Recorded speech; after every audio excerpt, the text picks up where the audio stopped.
AP రాజకీయాలకు సంబంధించి ప్రతిపక్ష పార్టీలు బయటకొచ్చి మాట్లాడకూడదు. ప్రతిపక్ష పార్టీలు బయటకొచ్చి మాట్లాడితే వాళ్ళ మీద కేసులు అంటారా? లేదంటే వాళ్ళని ఇబ్బందులు పెట్టడం అంటారా? దానికి సంబంధించి చాలా పరిణామాలు జరుగుతున్నాయి. ప్రతిపక్ష పార్టీలు అంటే మీరు కావచ్చు, వైసీపీ కావచ్చు, కమ్యూనిస్టులు కావచ్చు, వాళ్ళు ఎక్కడా బయటకొచ్చి మాట్లాడే పరిస్థితులు ఉండకూడదు. ప్రభుత్వాన్ని అసలు ప్రశ్నించకూడదనే తీరుగా ప్రభుత్వం వ్యవహరిస్తుందని చెప్పేసి అన్ని పార్టీలు మాట్లాడుతున్నాయి. నిన్న మాజీ ముఖ్యమంత్రి జగన్మోహన్ రెడ్డి పర్యటనకి సంబంధించి కూడా పూర్తిగా ఆయన్ని అడ్డుకునే విధంగా, గోతులు తవ్వే విధంగా, లేదంటే పోలీసులే అన్ని నిర్ణయాలు తీసుకున్నారంటే కూడా అందరూ ఆరోపిస్తూ వస్తున్నారు. ఒక పార్టీగా, ప్రతిపక్ష పార్టీకి సంబంధించిన నేతగా మీరేం చెప్తారు?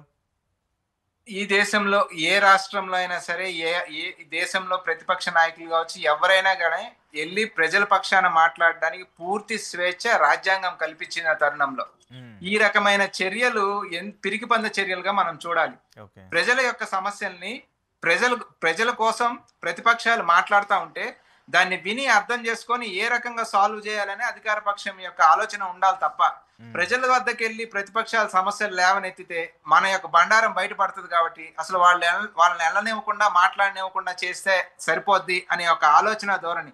మీకు హ్మ్. దీనికి ఎగ్జాంపుల్స్ కూడా చెప్తాను. సరే. ఉదాహరణకి ఉత్తరప్రదేశ్ లో హత్రాస్ సంఘటన జరిగినప్పుడు హ్మ్.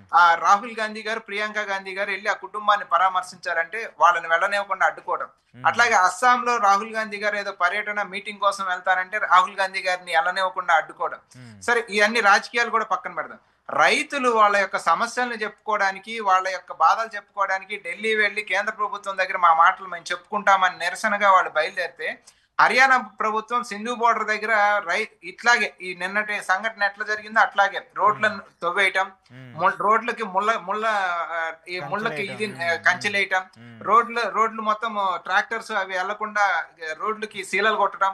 ఈ హ్మ్. రకమైన కార్యక్రమాలు నాకు నిన్న చూసినప్పుడు సేమ్, అంటే నాకు అర్థమైంది ఏమంటే, కూటమిలో ఉన్న భారతీయ జనతా పార్టీ దేశంలో ఏ రకంగా ప్రవర్తిస్తా ఉందో బహుశా వాళ్ళు సలహా ఇచ్చారా, అక్కడ జరుగుతున్న కార్యక్రమాలు చూసుకొని చంద్రబాబు నాయుడు గారు ఇక్కడ అమలు చేసే కార్యక్రమం రోడ్లు తవ్వటం ఇదంతా చూసినప్పుడు ఆ హ్మ్. సింధు బోర్డర్ లో రైతులను అడ్డుకోవడానికి ఏ కార్యక్రమాలు అయితే జరిగినాయో, ప్రతిపక్ష పార్టీలు ప్రజల దగ్గరికి వెళ్తానికి, మాట్లాడడానికి, లేదా వాళ్ళ యొక్క నాయకులను పరామర్శిస్తానికి వెళ్ళడానికి వెళ్ళేటప్పుడు ఈ కూటమి ప్రభుత్వం తీసుకుంటున్న చర్యలు కూడా ఆ రకంగానే కనపడతా ఉన్నాయి.